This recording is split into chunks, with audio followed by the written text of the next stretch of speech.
Unahin muna natin yung latest na binato nila kay Inday Sara. Abay, sabi nitong witness neto, sino ba yan? Alias Ray ba yan?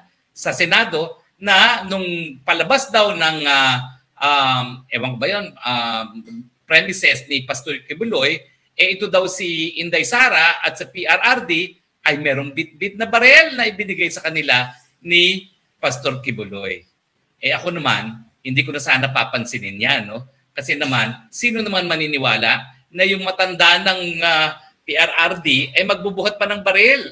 At saka diba, napakadami naman nilang security guard para magbuhat ng baril na ganyan. And it applies to both Inday Sara and FPRRD.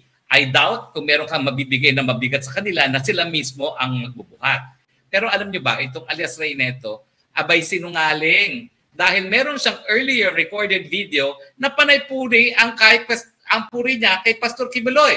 O, panuurin natin ito, ha? Tignan nyo, kayo na maghusga. Ito po pala, bagamat nagtago siya, nagmask siya, nag-shade siya, nag-cap siya, kilala pa rin kung sino talaga siya. O, pakinggan natin kung ano mga naunang pagpupuri niya kay Pastor Kibuloy. Play! Nako, wala atang play. Pero mapi-play po yan. Makikita niyo po sa video na ito na talaga naman po, nako, pinupuri to the high heavens itong si Pastor Kibuloy, no? At saka ang storya pala niyan, talagang napaalis siya sa kanyang trabaho. So talagang meron siyang kinikimkim na galit at kaya naman parang unbelievable naman yung mga sinasabi niya doon sa Senado. Alam niyo naman na ngayon, sa panahon na talagang mahilig magbato ang kung sino-sino, 5-5 na po pwedeng bayaran, no? Para lang magtestigo. Pero maganda po dyan, itong recorded video nitong alias Ray neto na pinupuri niya si Pastor Kibuloy, siyempre, kinokontradict niya yung mga di umano yung mga illegal na ginagawa naman ni Pastor. No? So kapag ganyan, na may dalawa siyang ganyang video, ibig sabihin, sinungaling at hindi dapat paniwalaan dahil siya mismo ay hindi kapani-paniwala. Ano kaya nangyari? Hindi natin mapiplay yung video ng alias Ray na pinupuri niya si Pastor Kibuloy? Well, kung hindi, siguro po ipopost ko na lang sa Facebook. Now, binato rin si Super Ate to the President, Amy Marcos. Dahil nga pinupuntiryan niya yung AKAP na siya mismo, siya ang chairman ata ng social DSWD budget, ay hindi rin niya alam na bigla palang merong 26.7 billion na AKAP na ito ay wala dun sa proposal ng Malacanang na ang tawag ay National Expenditure Program. Wala ito dun sa bersyon ng House na inapprove ng Kamara de Representantes sa plenary. Wala rin ito sa bersyon ng Senado na inapprove. At bagamat pinirmahan nila yan, ang pirma ay electronic signature, dapat ilalagay doon sa BICAM. Pero mukhang naisingit nga itong yung AKAP sa BICAM. Abay, binato siya ng mga kongresista ngayon. Ang sabi, ikaw nga, nagpa-realign ka ng bilyones na pondo galing sa 4Ps. Nais mong bawasan ang mga natatanggap na ayuda ng mga pinakamahihirap daw na mga Pilipino. Well, sumagot po si Super Ate. Alam niyo po talaga, kahit anong paratang naman, basta ikaw ay nasa punto ng katotohanan, hindi ka tatablan. Ano lang nangyari? Aba, noong 2022 budget pala ng DSWD, 45% pa lamang ang kanilang nagagasta. At ito po ay nalaman nila nung hearing ng 2023. So anong ginawa ni Super Ate to the President? Kesa naman bumalik yung pondo na para sa ayuda sa general funds, kasi ganun po yun. Pag hindi mo nagasta ng taon yan, babalik yan sa treasurer ng Pilipinas at hindi naman magagamit ang programa. Ang sabi niya, gastusin na yan sa ibang programa ng DSWD din.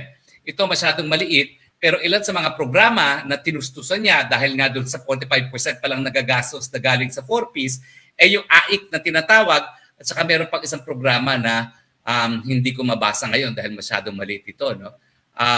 Ano ba ito? Hindi na ba ito na-expand? No? Pero ang nakasulat po dito ay AIC at saka sa, ito po ha, kasi pinablish ko po sa aking Facebook yung buong sagot niya. No? So ito po daw ay linipat sa ito, Kalahi Seeds, sa Quick Response Fund at saka sa AIX. Dahil kung hindi po niya linipat yan, babalik at babalik sa general funds. Tapos, nagkaroon din ng pagbabawas daw sa AIX na 5 bilyon. No? Pero ito po ay dahil nga po, itong amount nito ay rekomenda ng Senado, pero ang BICAM po ang nagtanggal nito dahil nga po nagbigay sila ng priority sa COVID. So hindi po totoo na siya nag-realign. Siya nga po ang naglagay sa Senate version ng 5 bilyon na AIX na natanggal dahil sa kakulangan ng pera dahil nga po sa kakagaling lang natin ng COVID. So ano pong ibig sabihin yan? Abay, ibig sabihin po niyan talagang panahon na ng batuhan ng putik dahil talaga pong lumalabas ng katotohanan na yaang People's Initiative na yan ay talaga namang bribery initiative at politicos initiative. Well, ngayon, sinasabi nila na parang may compromise na ng Senado at ang Kamara as lawmaking bodies gagawa ng ordinaryong batas tapos isusumitin nila sa taong bayan yung kanilang pinagkasunduan para ratifikahan sa isang plebisito. Yan po yung tinatawag nilang Bernas Formula. I disagree po. Ako po ay nag-aral ng aking constitutional law at nagturo rin ng constitutional law sa UP. Ang naging teacher ko po dyan sa constitutional review ay sa tingin ko yung pinakamagaling na constitutionalist ever, si Vicente Mendoza. At kagabi nga po sa birthday ni Justice Victorino ay kami nagkita rin. Ang posisyon po namin ni Justice Mendoza, 3 pamamaraan lang po ang pwede para amendahan ng saligang batas. Constitutional Convention, Constituent Assembly, at People's Initiative. Yung ginagawa ng Kongreso sa tingin namin na tinatrato nilang ordinaryong batas, ang proposed amendment sa economic provisions ng Constitution ay unconstitutional. Bakit? Hindi po yan Constituent Assembly. Ang Constituent Assembly po, hindi gumagana bilang ordinaryong Kongreso ang ating Kongreso. Kung hindi, yan po ay non-legislative function. Kaya kinakailangan magkaroon ng joint assembly at dyan po sila magpo-propose ng mga amendments. No? Tapos dapat separate voting. Para po yung SONA, no? Di ba pag SONA, joint session sila, pero nagde-declare ng quorum ang Senate President, nagde-declare ng quorum ang Speaker. So dapat ganyan po yan dahil yung Constituent Assembly, hindi po sila umuupo bilang Kongreso. Umuupo sila bilang Constituent Assembly na special assignment ng Kongreso pero hindi po yan lawmaking. Pero pag-usapan po natin yan sa mga susunod na panahon. Ang importante, abay kinakailangan, itaguyod natin ng katotohanan sa mga putik na binabato doon sa 2 babae with balls. At ako pa rin, no? Ako kung merong magsasucceed na presidente, ako po ay para kay Inday Sara for President at super ate to the President, Amy Marcos for Vice President. Bagamat, pareho naman silang nagsasabi, napakaaga pa. Kaya nga hindi nila maintindihan kung bakit si Mr. Speaker napakaaga mangampanya at manira ng mga posibleng katunggali ang tagal-tagal pa ng 2028. 2025 muna tayo.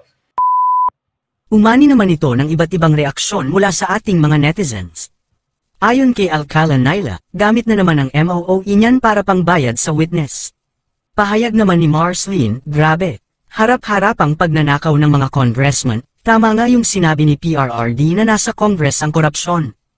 At ito naman ang saloobin mula sa ating kababayan na si Wilfredo Libanti, nakakahiya yan sa taga-House of Alligators, gara pala na ang mga ginagawa nila. Mga kababayan, feel free to comment below para maglabas ng saloobin sa balitang ito.